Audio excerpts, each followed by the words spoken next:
ভাই টিমে জায়গা নেই ইয়ার, मतलब কি টিমে তো এটলিস্ট জায়গা দাও তাকে। এবং সে একটা ক্যাপ্টেনের দাবিদার হতো, তো সেই জায়গায় দেখছে যে ভাই আমরা তো ক্যাপ্টেন বানাতে হবে শুভমন গিলকে, তো শুভমন গিলকে ক্যাপ্টেন বানানোর জন্য আরেকটা প্লেয়ার কিন্তু লাইফ নষ্ট করা হচ্ছে। ইভেন আমার মনে হচ্ছে শ্রেয়াসের ক্যারিয়ারটা নষ্ট হয়ে যাবে। আমি ভাবতাম যে গৌতম গম্ভীর আসার পরে হয়তো বা এই জিনিসটা থাকবে না, যে ফেভারিটিজমটা থাকবে না। জয়সওয়াল এটা মেনে নিবে কিভাবে? ভাই সঞ্জুকেও করাচ্ছ না, অথবা আমাকেও নেই, আমি কি ভুল করলাম? এই টিম আমাদের হয়তো ওয়ার্ল্ড কাপ জিততে পারে। তো আমরা তো ইতিমধ্যে দেখে নিয়েছি যে ভাই টি-20 যে এশিয়া কাপটা রয়েছে তার আমাদের স্কোয়াড, ভারতের স্কোয়াডটা ঘোষিত করে গেছে, ঠিক আছে। তো সব থেকে বড় প্রশ্ন কিছু রয়েছে, এই এশিয়া কাপ তো ঘোষিত হয়েছে বা এশিয়া কাপ হবে, আমরা জানি যে কোনো টিম নিলেই আমরা জিতবো। যে এমন কথা না যে আমরা যদি ঋতুরাজ গায়কোয়াড় বা বাকি যে কোনো XYZ প্লেয়ারকে নিতাম তাহলে আমরা এই ম্যাচগুলো জিতে দিতাম। বিকজ আমরা জানি যে ভাই ভারতের বর্তমান সময়ে ভারতের কাছে যে প্লেয়ার রয়েছে তার মোকাবিলা করা এশিয়ার মধ্যে কোনো না কোনো টিমের ভাই সম্ভব নয়, ঠিক আছে। যদি হয় এমন কোনো অ্যাচ হয় যে ভাই অন্য কোনো টিম জিতে যায়, তো সেটা আমরা আপসেট বলতে পারি, যেটা আপসেট হয়ে গেছে। যেমন আমরা দেখেছি অস্ট্রেলিয়াকে হারিয়েছে রিসেন্টলি, ভাই টি-20 হারিয়েছে। আমরা দেখেছি যে এই সাউথ আফ্রিকা না, আমরা দেখেছি অস্ট্রেলিয়াকে হারিয়েছিল আফগানিস্তান একটা টি-20 ম্যাচ জিতেছিল অস্ট্রেলিয়ার বিরুদ্ধে। যাই হোক, তো প্রশ্নটা যেটা হচ্ছে গিয়ে যে আমরা দেখেছি ভাই একটা নতুন ভাইস ক্যাপ্টেনও ঘোষণা করা হয়েছে, সেটা নিয়ে সব থেকে বড় প্রশ্ন যেটা প্রথম এক মাস থেকে ভাই এটাই চলছিল যে শুভমন গিলে কি টি-20তে বাপসি হবে কি হবে না। তো প্রশ্ন আসলে এটা না, প্রশ্ন মেন কথা হচ্ছে গিয়ে যে একটা প্লেয়ারকে কেন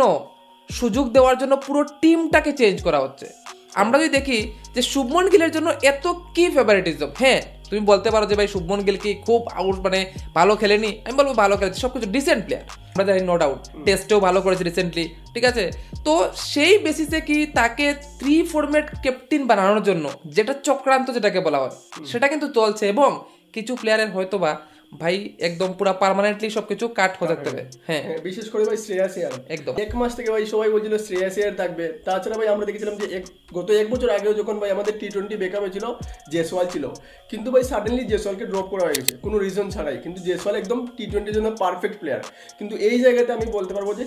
শুভমন গিল যে একদম পারফেক্ট না টি-20, ঠিক আছে ভালো খেলে, আইপিএলও ভালো খেলে, 150 স্ট্রাইক রেটে খেলে, কিন্তু জয়সওয়াল যদি খেলতো আর একটু টি-20 এখন এর দিনে ভাই যেভাবে ইয়ংস্টার খেলে যাবে এই ধরনের হয়ে যেত, ঠিক আছে না। আমরা যদি দেখতাম যে অভিষেক শর্মা জয়সওয়ালকে যদি চান্স দিত ভাই তুফান খেলতো ওরা, কিন্তু সেই জায়গায় আমরা ভাই 15 মেম্বার স্কোয়াড হয়ে গেছে, এখন সবাই ধারণা করতে পারবে যে সেখান থেকে ভাই প্লেইং 11 কি হবে। একদম অবভিয়াসলি ভাই শুভমন গিল খেলবে এবং সাথে ভাই অভিষেক শর্মা খেলবে, ঠিক আছে না। তো সেখানে ভাই সঞ্জু স্যামসনের ভাই পাত্তা কাট হয়ে গেছে একটা পুরো টুর্নামেন্ট, অর্থাৎ আমরা দেখেছি প্রায় 6-7 মাস ধরে সঞ্জু স্যামসন খেলছে ভাই এজ এ ওপেনার, হঠাৎ করে উঠ করে বসে আসলো যে না ভাই আমরা তো অনেক আগে শুভমন গিলকে নিয়ে ভেবেছিলাম, তাই আমরা শুভমন গিলকে নিয়ে এসেছি। এটা নতুন না ভাই, এটা আমরা প্রত্যেকবার আমরা দেখেছি সঞ্জু স্যামসন ভাই বাইলেটারালে থাকে।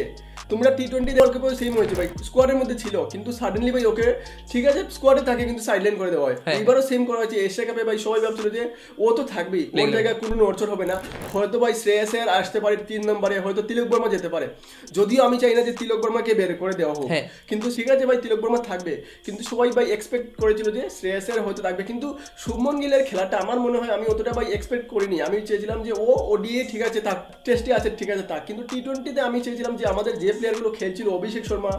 ভাই সঞ্জু স্যামসনও ভালো খেলছিল, আমরা দেখেছিলাম, ঠিক আছে যে ম্যাচে ভালো খেলে সে ম্যাচে ভালো খেলে, যে ম্যাচে খেলে না ঠিক আছে ভাই ফ্লপও যায়। আর এইগুলা প্লেয়ার এভাবেই হবে, এইগুলা প্লেয়ারকে আমরা যেমন ট্রাভিস হেড এগুলা ভাই যেদিন ওয়ান সাইডের ম্যাচ করে দেবে যেদিন খেলবে, তো প্রশ্ন এটা না, প্রশ্ন হচ্ছে কি যে ভাই আমার যেটা মনে হচ্ছে যে শ্রেয়াস আয়ার যদি খেলতো তো পারফরমেন্স ডেফিনেটলি ভালো করতো এবং সে একটা ক্যাপ্টেনের দাবিদার হতো। তো সেই জায়গায় দেখছে যে ভাই আমরা তো ক্যাপ্টেন বানাতে হবে শুভমন গিলকে, তো শুভমন গিলকে ক্যাপ্টেন বানানোর জন্য আরেকটা প্লেয়ার কিন্তু লাইফ নষ্ট করা হচ্ছে। যে জায়গায় আমরা দেখি গত বছর আমরা দেখেছি আইপিএল জিতিয়েছে, এই বছর আইপিএল এ ফাইনালে নিয়ে গেছে, রঞ্জিতে ভালো করেছে, আর কি করবে ভাই চ্যাম্পিয়ন্স ট্রফি যে রিসেন্ট হয়েছিল সেখানেও ভালো করেছে। একটাই কথা না, শ্রেয়াস আয়ারকে দিয়ে ভাই ওরা কথা বিক্রি করতে পারবে না, যদি বলে তুমি ওটা করো ও করবে না, ও একটা রুয়া প্লেয়ার, ঠিক আছে আমি ডিসাইড করবো ভাই মাঠের মধ্যে কি হচ্ছে, মাঠের বাইরে তোমরা ডিসাইড করো, আমি মাঠে গিয়ে আমি আমার মতো খেলবো, কিন্তু শুভমন গিলকে যেটা বলবে কোচ গৌতম গম্ভীর সেটাই করবে। তাই তো আমরা হচ্ছে দেখছি, তাই তো আমরা স্কাইর সাথেও সেম হচ্ছে, কেন হার্দিক পান্ডিয়াকে হঠাৎ করে ক্যাপ্টেন্সি থেকে সরিয়ে দেওয়া হলো। আমরা একবার দেখেছিলাম যে গৌতম গম্ভীর বলেছিল প্রেস কনফারেন্সে অনেক আগে বিতর্কের মধ্যে দেখেছিলাম যে বলেছিল যে এরকম হয় না, একটা প্লেয়ার ভাইস ক্যাপ্টেন অনেকদিন ধরে আছে, তুমি কেন মানে কিভাবে ওকে সরাবে, কিন্তু আমরা দেখলাম যে হার্দিক পান্ডিয়া ভাই সবাই ভেবেছিল হার্দিক পান্ডিয়া ফিউচার ক্যাপ্টেন ভাই, ঠিক আছে, কিন্তু হঠাৎ করে ভাই পাত্তা নেই, এখন ভাই প্লেইং ইলেভেনে খেলানো প্রয়োজন বলে খেলাচ্ছে ওকে, হ্যাঁ কোনো দাম নেই, কারণ কিন্তু এখন আমরা তো দেখেছি ভাই অলরাউন্ডার নেই। ইন্ডিয়ার জন্য যে কোনো ম্যাচ হয়ে থাকবে হার্দিক পান্ডিয়া আমি মনে করি জান দিয়ে দেবে ওর, ঠিক আছে, প্রত্যেক প্লেয়ার ভালো খেলে কিন্তু হার্দিক পান্ডিয়া তো ভাই সেটা আলাদা। আরে হার্দিক পান্ডিয়া তো রিপ্লেসমেন্টও নাই, হ্যাঁ বল দিয়ে হোক ব্যাট দিয়ে হোক, ঠিক আছে, টেস্ট খেলে না, কিন্তু ওডিআই এর জন্য টি20 এর জন্য পারফরম্যান্স ওর মানে রিপ্লেসমেন্ট নেই, কোনো প্লেয়ার নেই। শার্দুল ঠাকুর দেখে নাও, নীতিশ কুমার রেড্ডি হবে না ভাই, না হার্দিক পান্ডিয়া একদম, কিন্তু ওর ক্যাপ্টেন্সি নেই। ইভেন আমরা দেখেছিলাম ভাই মধ্যখানে আমরা দেখেছিলাম যে অক্ষর পটেলকে ভাই চান্স দেওয়া হয়েছিল ভাইস ক্যাপ্টেন, তো আমরা ভেবেছিলাম ভালোই ভাই অনেকদিন ধরে ও ডিজার্ভ করে, ঠিক আছে, এতদিন থেকে ভাই জাডেজা ছিল অশ্বিন ছিল সে অতটা ভাই চান্স পায়নি, কিন্তু জাডেজা ভাই রিটায়ারমেন্ট নিয়ে নিয়েছে, ঠিক আছে, অক্ষর পটেল ডিজার্ভ করে, কিন্তু ভাই ওকেও ভাই এবার ভাইস ক্যাপ্টেন থেকে ভাই সরানো হয়ে গেছে, কারণ শুভমন গিলকে আনতে হবে। শুভমন গিলকে আমরা তো ভাই এজ এ আজকে দেখেছি একটা কোয়েকশন করা হয়েছে, ক্যাপ্টেন আমাদের রানিং ক্যাপ্টেনকে একটা কোয়েকশন করা হয়েছে যে এজ এ ক্যাপ্টেন আমরা কি ফিউচার ক্যাপ্টেন তিনও ফরম্যাটের জন্য কি আমরা শুভমন গিলকে দেখছি, তার মানে ভাই এটা কি বোঝানো যাচ্ছে, এটা একটা ইঙ্গিত দেওয়া হচ্ছে যে আমরা শুভমন গিলকে এই কারণে টি20তে নিয়ে এসেছি যে আমরা তিনোটা ফরম্যাটেই ওকে ক্যাপ্টেন বানিয়ে দেবো। ওডিআই তো এখনো অনেক ভাই রয়েছে, রোহিত শর্মার একটা ব্যাপার রয়েছে, কিন্তু ভাই এটা জোর জবস্তি হচ্ছে না যে ভাই আমার একটা ফেভারিট তাই আমি ওটাকে বসিয়ে দেবো। এবার শ্রেয়সের যদি ফেভারিট হতো, যদি শ্রেয়সে আর সবাই ফেভারিট হতো তা আজকে শ্রেয়সের ক্যাপ্টেন থাকতো, ভাই টিমে জায়গা নেই আর মতলব কি টিমে তো অ্যাটলিস্ট জায়গা দাও তাকে,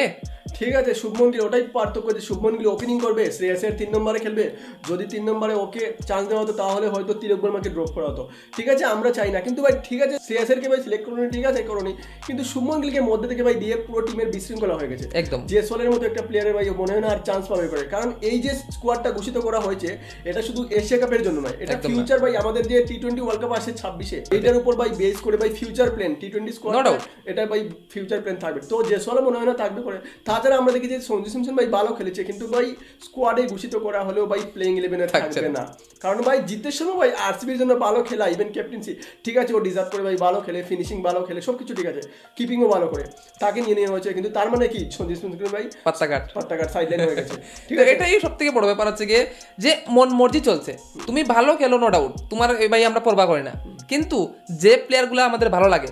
প্লেয়ার ভাই একদম প্লেয়ার দেখা যাচ্ছে, যে প্লেয়ারকে আমাদের ভালো লাগে, ইভেন আমরা টেস্ট সিরিজেও দেখেছি কুলদীপকে সবাই বলেছে খেলাবে খেলাবে খেলাবে, কিন্তু খেলায়নি, ঠিক আছে। আমরা আরেকটা জিনিস দেখেছি হর্ষিত রানাকে ভাই দেওয়া হয়েছে, হর্ষিত কৃষ্ণ যে পার্পল ক্যাপ নিয়েছিল ভাই 2024 এর আইপিএল এ, ঠিক আছে না, ইভেন তার উপর বেস করে আমরা টেস্ট স্কোয়াডেও খেলেছিল, ঠিক আছে, ভালো করেছে, শেষের দিকের ম্যাচটা জিতিয়েছে, ঠিক আছে না, প্রথম দিকে ভালো করেনি যদিও, কিন্তু শেষের দিকে ভালো করেছে, কিন্তু ওকে ভাই একটা রিজার্ভ প্লেয়ার হিসাবে ভাই সিলেক্ট করা হয়েছে, কিন্তু সেই জায়গাতে ভাই হর্ষিত রানা তো এমন কিছু দুনিয়া উল্টাই দেয়নি, ঠিক আছে, কিন্তু ওকে আমরা সেই কথা আমি তোমাকে বলতে যাচ্ছি, কাটছি তোমার মধ্যে, যে ওইখানে বলা হয়েছে ভাই কাপ্তান যে সূর্যকুমার যাদব বলেছে যে তোমরা হয়তো দেখেছো যে লাস্ট যে টি20 সিরিজটা ছিল ওই সিরিজের লাস্ট ম্যাচে ম্যান অফ দ্য ম্যাচ ছিল ভাই হর্ষিত রানা, কি দারুণ বোলিং করেছে, তো ও তো কনসিস্টেন্টলি ভালো করছে দলের সাথে, ঠিক আছে ভাই ও নিয়েছে ভাই ম্যান অফ দ্য ম্যাচ, ঠিক আছে, তো তার মানে কি যদি প্রসিদ্ধ কৃষ্ণকে খেলানো হতো সেও নিতে পারতো, কারণ সেও আমরা দেখি ভালো বোলিং করে টি20-তে ভালো বোলিং করে, ঠিক আছে, ওকেও নেওয়া হয়নি। তাছাড়া আমরা যদি দেখি যে আরেকটা প্রশ্ন আছে তোমাদের মধ্যেখানে বলছি, আমরা দেখি যে বরুণ চক্রবর্তী কুলদীপ এরা দুজনকে নেওয়া হয়েছে। তাছাড়া ভাই স্পিনার কথা বলতে আরেকটা কথা মনে হয়েছে যে ওয়াশিংটন সুন্দরকে ভাই খেলানো হয়নি, এইগুলো প্লেয়ারকে খেলানো হবে না, তো বললাম না কে ভেবেছিল ভাই ওকে ড্রপ করা হবে, আরে ওয়াশিংটন সুন্দর এক তো ভাই খেললে কি হয় দেখো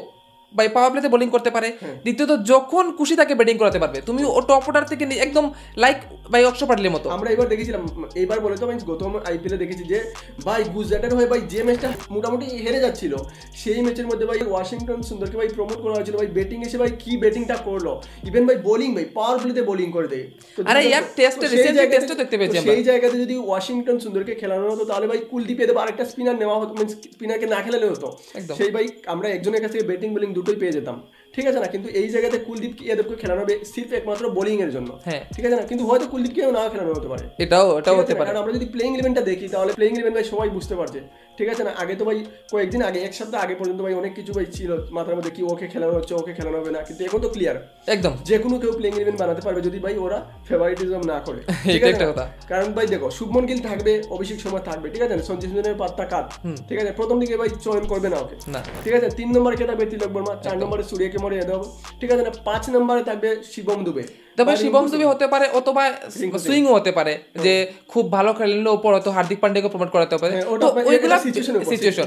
অক্ষর প্যাটেলকে আনা হতে পারে, আনা হয় পড়ে যায়, ঠিক আছে। তো আমরা একমাত্র মোটামুটি এভারেজ বলছি। আচ্ছা ঠিক আছে। 5 নম্বর যদি শিবম দুবে বা রিঙ্কু সিং, মনে হয় রিঙ্কু সিং এর আগে শিবম দুবেকেই চান্স দেওয়া হবে একদম। 6 নম্বর ভাই আমাদের হার্দিক পান্ডিয়া, কম্পু পান্ডিয়া থাকবেই, ঠিক আছে না, সে ভাই বোলিং ব্যাটিং সবকিছু ইম্পর্টেন্ট। 7 নম্বর আমাদের থাকবে ভাই বাপু, 100%, ঠিক আছে না। 8 নম্বর যদি সেই জায়গাতে ভাই জিতেশ শর্মা নিয়েছে, হ্যাঁ ও থাকবেই। তারপরে আমাদের ভাই বরুণ চক্রবর্তী আছে 9 নম্বর, 10 নম্বর ভাই বুমরা আছে, 11 নম্বর অরিজিৎ সিং সেই আর তো নেই। এবার যদি এমনও হতে পারে বুমরা খেলবে না, খেলবে না, যদি বুমরা না খেলে তাহলে সেই জায়গায় ভাই হর্ষিত রানা চলে আসবে। ইভেন তাও হতে পারে যে বুমরা খেললেও আমরা দেখেছি ভাই এশিয়া কাপে, আমরা দেখেছি অর্শদীপ সিং এর আগে আমরা দেখেছি ভাই হর্ষিত রানাকে চান্স পেতে, আমরা দেখেছি যে অর্শদীপ সিং সবাই ভেবেছিল, এই যে টেস্টেও আমরা দেখেছি হর্ষিত রানাকে ভাই নেওয়া হয়েছিল একটা ম্যাচের জন্য, পরে যদিও খেলানো হয়নি, কিন্তু ইনজুর ছিল, সবাই ভেবেছিল ভাই অর্শদীপ সিং ভাই ডেবিউ করবে, লাস্ট ম্যাচে অন্তত পক্ষে ডেবিউ করবে, কিন্তু না ভাই তাকে খেলানো হয়নি। তো গৌতম গম্ভীর ভাই কি করবে কি না সেটা ভাই বোঝার উপায় নেই। এটা ঠিক, প্লেইং 11 নিয়ে এমন হতে পারে রিঙ্কু সিং কেও খেলে দিতে পারে, শিবম দুবে নাও খেলতে পারে। কিন্তু আমি একটা জিনিস বুঝতে পারছি না, সেই জায়গাতে যদি রিঙ্কু সিং শিবম দুবের মধ্যে তোমার একজনকেই খেলাবে তুমি, তো ভাই সেই জায়গাতে তুমি চোখ পাল্টাতে পারোনি বলে দুজনকে নিয়ে নিয়েছো, ভাই খেলাবে তুমি একজনকেই, তো সেই জায়গাতে একজনকে শিবম দুবে, আইদার শিবম দুবে না হয়তো তুমি রিঙ্কু সিং এর মধ্যে একজনকে নিতে, আর যদি আরেকজনকে না নিয়ে তুমি ওয়াশিংটন সুন্দরকে আনতে পারতে, তখন অপশন থাকতো। হ্যাঁ, পরিস্থিতি যদি ভাই হয়তো অক্ষর প্যাটেল ইনজুর হয়ে গেল, আমি চাই না যে ইনজুর হয়ে যেত, ভাই কেউই চায় না, কোনো ইন্ডিয়ান প্লেয়ারই চায় না ইনজুর হয়ে যাক, ঠিক আছে না, কিন্তু যদি ইনজুর হয়ে যায় তাহলে সেই জায়গাতে আমাদের লাইক টু লাইক রিপ্লেসমেন্ট আছে, ঠিক আছে, ওয়াশিংটন সুন্দর ভাই ডিরেক্টলি এসে যেত। এবং 5 জনকে ভাই কি করা হয়েছে জানো, 5 জনকে ওদেরকে বেঞ্চে রাখা হয়েছে যে ভাই রিপ্লেসমেন্ট, সান্ত্বনা পুরস্কার, একদম সেই সান্ত্বনা পুরস্কারে কি আছে জানো, যেটা পাওয়ার পর হয়তো ওর আরো খারাপ লাগবে, নাম্বার 1 এ জসপাল রয়েছে, ভাই রিয়ান পরাগ আছে, হ্যাঁ রিয়ান পরাগ রয়েছে, কত ভালো খেলেছে ভাই, প্রসিদ্ধ কৃষ্ণ রয়েছে ভাই, কি তাবড়তোড় ব্যাটিংটা করলো, কিন্তু প্রসিদ্ধ কৃষ্ণ রয়েছে। তারপর আমরা দেখেছি ভাই ওইখানে রেখেছে ভাই ওরা ওয়াশিংটন সুন্দরকে, ঠিক আছে, এখানে লাভ নেই কোনো লাভ নেই, হ্যাঁ ওটা দিয়ে আরো প্লেয়ার ভাই ডিমোটিভেট করে দিয়েছে, একদম ভাই কেন রাখলো আমার নাম, না আসলে ভালো হতো হয়তো। তো সব মিলিয়ে আমরা যেটা দেখতে পেলাম যে ভাই একটা ফেভারিটিজম দেখা যাচ্ছে এখানের মধ্যে। হ্যাঁ আমি বলবো যে এই টিম কেন ভাই, এই টিম হয়তো ভাই এই টিম আমাদের হয়তো ওয়ার্ল্ড কাপ জিততে পারে, এমন না যে এই টিম একদম খারাপ টিম না ভাই, ডমিনেট করবে আমাদের টিম, এই টিম ভালো। সেই জায়গাতে শুভমন গিল কি হবে জানো, প্লেইং 11 যদি খেলেন মানে কি খেলবেই, ও ভাইস ক্যাপ্টেন খেলবেই, কিন্তু সেই জায়গাতে কি হয়, আমরা দেখেছিলাম যে সঞ্জু স্যামসন, অভিষেক শর্মা যে খেলছিল, তুফান ব্যাটিং করছিল ওরা, ভাই বোলিং এ কে আসছে কতবার চলছে দেখে না, তুফান মারছিল, তো সেই জায়গাতে সেই জায়গাতে শুভমন গিল দাঁড়িয়ে থাকবে ভাই, সে 10 ওভার পর্যন্ত থাকবে। আরেকটা কথা আমার ভাই, দেখো Shivam Dube as a floater আমি ঠিক আছে, নাম্বার 3 নাম্বার 4 পর্যন্ত ঠিক আছে,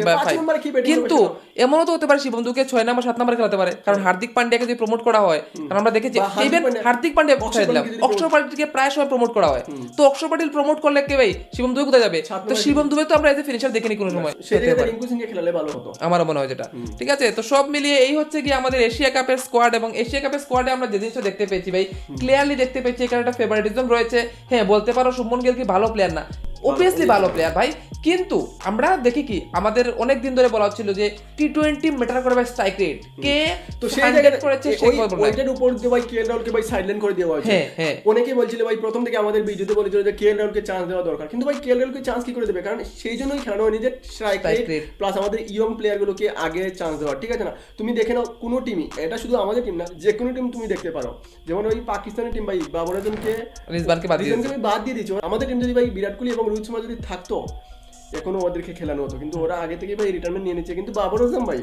রিটায়ারমেন্ট নেয়নি, কিন্তু ওদেরকে ড্রপ করা হয়েছে, এত বড় প্লেয়ার, এত বড় তা এঞ্জেলো ম্যাথিউস ভাই শ্রীলঙ্কার, ঠিক আছে না, ওকেও ড্রপ করা হয়েছে। তো কোনো টিমই ভাই তাদের পুরনো ওল্ড প্লেয়ারকে নিচ্ছে না, ইয়ংস্টারকে চান্স দিচ্ছে, তো সেই জায়গাতে কেএল রাহুলকে চান্স দেওয়া হয়নি, কারণ ওকে টেস্ট এবং ওডিআইয়ের জন্য রাখা হয়েছে, একদম খেলবে ও, কিন্তু সেই জায়গাতে আমি চাইছিলাম যে শুভমন গিল যদি না খেলা হতো, জেসওয়াল এবং অভিষেক শর্মা যদি ওপেনিং করতো বা সঞ্জু স্যামসন থাকতো, তা তোমার ভাই প্রয়োজন নেই, কোনো দরবারের প্রয়োজন নেই, তোমার যে সঞ্জু ছিল এবং সাথে ভাই অভিষেক শর্মা ছিল সেটাই রেখে দাও, তাও তারপরও জেসপালে বলতো যে না ভাই ঠিক আছে ওরা তো অনেকদিন ধরে করেছে, তাহলে কিন্তু জেসপালেটা মেনে নিবে কিভাবে ভাই, সঞ্জুকেও করাচ্ছ না অথবা আমাকেও নেই, আমি কি ভুল করলাম, যদি ইন্টারন্যাশনালে যদি তুমি রেকর্ড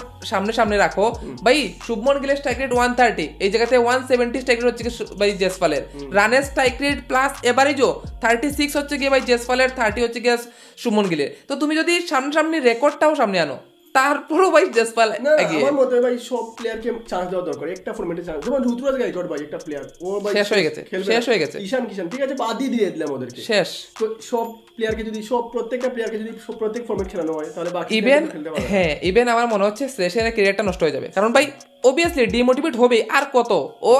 আর কি করবে, মানে আর ওরা তো কি আছে, কিছু তো করার নেই। ঠিক আছে, তো তুমি একটা প্লেয়ারকে যদি নষ্ট করতে চাও তুমি ভাই আরামসে নষ্ট করতে পারবে। এবং শ্লেষের এমন একটা প্লেয়ার আমার মনে হয় বিগ ম্যাচ টেম্পারমেন্ট, যেটা আমরা বলি যে বড় ম্যাচের প্লেয়ার। তো এতদিন থেকে আমরা ভেবেছিলাম যে শ্রেয়াসেরকে ভাই চান্স দেওয়া হতে পারে, এশিয়া কাপে হয়তো বাপসি হতে পারে, কিন্তু সেটা তো হয়নি। এবং গৌতম গম্ভীর একটা জিনিস খুব সুন্দর বলতো যে ভাই দেখো, আমি আগে দেখতাম যখন মানে ও যখন বসতো বিভিন্ন মিডিয়াতে, তখন ও একটা ক্লিয়ার বলতো যে যার ক্যাপাসিটি রয়েছে, যার ক্লিয়ারিটি রয়েছে, যে কোনো জায়গায় তাকে চান্স পাওয়া প্রয়োজন। খুব বলতো মানে যে ফেভারিটিজম না, একদম স্ট্রিট যারা ভালো খেলে তাদেরকে চান্স দেওয়া দরকার। তো আমি ভাবতাম যে গৌতম গম্ভীর আসার পরে হয়তো বা এই জিনিসটা থাকবে না, যে ফেভারিটিজমটা থাকবে না, কিন্তু দেখছি ভাই এটা তো আরো বেড়ে গেছে, উল্টা আগের থেকে উল্টা বেশি হয়ে গেছে। এখন একটাই আশা আমার যে গড়ুয়া ম্যাচে যে হবে ওয়েস্ট ইন্ডিজের বিপক্ষে আমাদের টেস্ট সিরিজ খেলবো, ওইখানে কি শ্রেয়াসেরকে ভাই সিলেক্ট করা হয় সেটাই দেখো। আরেকটা কথা বলা হয়েছে প্রসিদ্ধ কৃষ্ণ এবং মোহাম্মদ সিরাজের কথা যখন বলা হয়েছে যে না ওরা তো অনেক দিন ধরে খেলছে, মানে টেস্ট ম্যাচ খেলেছে, এবং 3 দিন পরে অর্থাৎ আমরা এশিয়া কাপ শেষ হওয়ার প্রায় 2 থেকে 3 দিন পরেই শুরু হয়ে যাবে বাই টেস্ট। তো ওইখানে সিরাজ এবং প্রসিদ্ধ কৃষ্ণরা চান্স পাবে, তো দ্যাটস ওয়াই এদেরকে রেস্ট দেওয়া হচ্ছে এশিয়া কাপে। এবং বুমরা লাইটলি মনে হচ্ছে না এখানে খেলবে, ঠিক আছে, বুমরা তো প্রত্যেক ম্যাচ খেলবে না, হ্যাঁ যে প্রয়োজনীয় ম্যাচগুলো সেগুলোই খেলবে, বাংলাদেশ পাকিস্তানের সঙ্গে। হ্যাঁ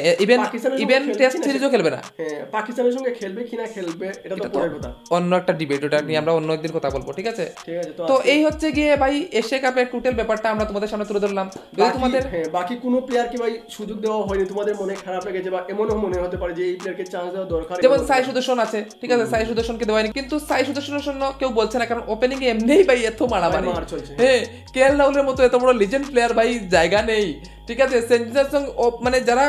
গত ম্যাচ অব্দি করেছিল সেঞ্চুরি করেছে ভাই, 3টা সেঞ্চুরি করেছে লাগাতার, তারপরেও জায়গা নেই। তিলক বর্মা আমরা দেখেছি 2টা সেঞ্চুরি করেছে, এমন হতে পারে তিলক বর্মা ভাই পাত্তা কাটাতে হতে পারে, কারণ কিছু করার নেই। সঞ্জুকে তুই 3 নাম্বার খেলিয়ে দে, এটাও ভাই গৌতমের মাইন্ড সেট। এমনও হতে পারে যে নাম্বার 3 তে সঞ্জু খেলে দিচ্ছে, ওপেনিং করে দিচ্ছে ভাই শুভমন গিল আর ওই দিক থেকে অভিষেক শর্মা, ঠিক আছে, তখন জিতেশ শর্মা নিচে খেলবে না। ভাই আমি জানি না ভাই গৌতম গম্ভীরকে, ও যে কোন ধরনের, কারণ আমরা যা ভাবি তার একদম বিপরীত করে নেয়, ঠিক আছে। কেউ ভেবেছিল যে শিবম দুবে এবং রিঙ্কু সিং টিমে থাকবে, কেউ ভেবেছিল ওয়াশিংটন টিমে থাকবে না, কেউ ভেবেছিল, কিন্তু এটা করে দেখিয়েছে, সেটার নামই গৌতম গম্ভীর। তো যাই হোক, এই হচ্ছে গিয়ে পুরো এশিয়া কাপের বিষয়ে আমরা কথা বললাম, ঠিক আছে। যদি ভালো লেগে থাকে আমাদের ভিডিওটা বা এই ধরনের টপিক, তোমরা নিশ্চয়ই কমেন্টে বলে দেবে, এবং ভিডিওটা তোমাদের প্লেইং 11 কি হওয়া দরকার তোমরা সেটাও বলে দেবে। হ্যাঁ, তো দেখা হচ্ছে তোমাদের সাথে নেক্সট অন্য একটা ভিডিও নিয়ে। ততক্ষণ বাই বাই, ভালো থাকবে।